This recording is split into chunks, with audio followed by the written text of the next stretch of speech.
All right, so it's official. The U.S. with Trump has officially exited from the World Health Organization. So let's talk about it briefly and see what the official news and all of the reactions are. The White House posted today that the U.S. has exited the World Health Organization. This fulfills Trump's commitment under an executive order signed exactly a year ago, I think on Inauguration Day, following the WHO's mishandling of COVID-19 and its ongoing lack of reform, accountability, and transparency. So this is according to the White House, and there's many more official government announcements, but I will talk about this one. We see a lot of news covering this, and there's different sort of opinions, obviously left and right and all that stuff. One of them being that it's hampering global response to outbreaks and many other responses. Now, what's interesting is that it's ending a 78-year-old commitment where they owe still $130 million, and they're trying to work some of this out. But really, on average, it pays $111 million a year in member dues to the WHO and roughly $570 million more in annual voluntary contributions, says the U.S. Department of Health and Human Services.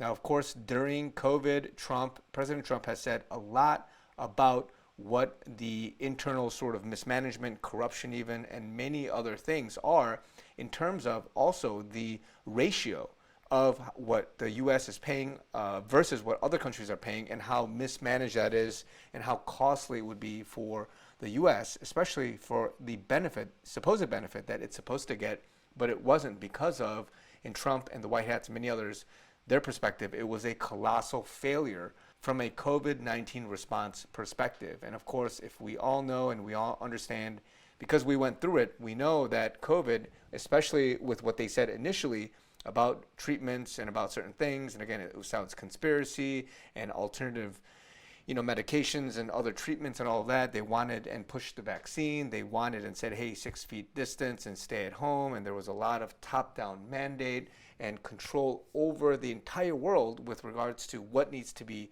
done from a global perspective. Like, this is the way, there's no other way.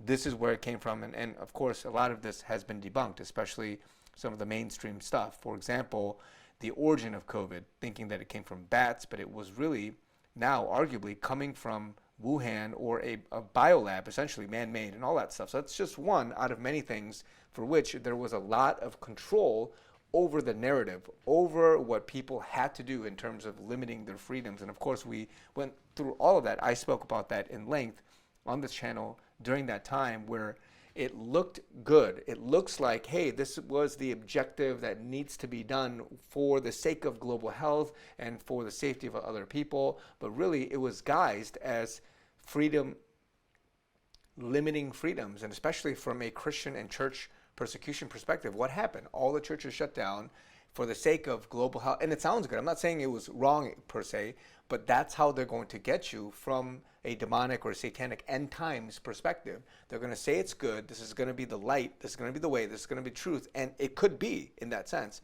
only to have certain things limited. And we saw from that time, you couldn't sing, you couldn't spit, you had to be 6 feet apart, you can't go indoors, everything was online, you had to do this and that, there are rules to follow, 6 feet, or quarantining and all this other rules. And then of course we had the whole vaccine stuff, for which I'm not even going to get into, but I've talked at length about the hesitancy in pushing something quickly and it being mandated, because that, again, I'm not saying that's the mark of the beast or anything negative, but again, the Bible talks about that there's going to be pestilences in various places, and then of course subsequently you will have solutions to that, for which some could be guised as being good, and it could actually be doing good, but then it could be redeemed or actually used in the wrong way from a evil perspective. And so that's what we've got to be watching out for. It's not going to be like Satan's going to come and say, hey, here's my horns, and this is what I look like with my pitchfork, and then say, hey, come bow to me. No one's going to do that. Everyone's going to be like, well, of course you're Satan. You're not going to have my worship, but it's going to come as an angel of light. Satan comes as an angel of light. And so the exit from what Trump and the White Hats are doing is that, again, big picture is anything that moves towards globalization is going to expedite the end times, because you're going to have the Antichrist be able to fulfill a lot of his agenda because it has total control over an organization, over nations, over policy, over law, and all that stuff. And the World Health Organization was on its way towards trying to globally mandate. We saw it during COVID, that type of control and power grab. And that's what Trump, the White Hats, are doing. It's going towards localization. It's going towards anti-globalism. And that is the movement for which God has allowed Trump to be in office for, to dismantle some of this deep state and satanic order stuff, such that it delays the coming of Christ. Because again, this is my personal opinion, Christ is not going to come very soon, in the sense of next year, next month, and all that. So there's going to be some time before people become saved and they come to Christ and all that stuff, and we're going to see a global end time harvest before the end times, the 7-year tribulation, all that stuff. But what we're seeing right now is that sort of delay, because the more that there's globalization, the more that, because we live in a fallen society, and again, this globalization and centralized control only works if Christ is the head, if Christ is actually the dictator, so to speak, because he has righteous understanding and righteous judgment. Anybody else that is human, if they have that control, then they are going to abuse it, and you're going to see Satan insert himself, tempting people, and then have an illicit control over the world. So this is where that big picture is, and this is where a lot of people don't really see it from that perspective. It's a little bit, vague in some sense, but this is where I see it and many others see it through that spiritual lens. So just want to give you guys this perspective. Let me know what you guys think in the comments down below. Is this a good thing? Is this a bad thing? Do you see it in a different way? And I also want to take this time to say that you guys know that I am fundraising. We are at another critical juncture. As many of you guys know, me and my team, we are fighting a religious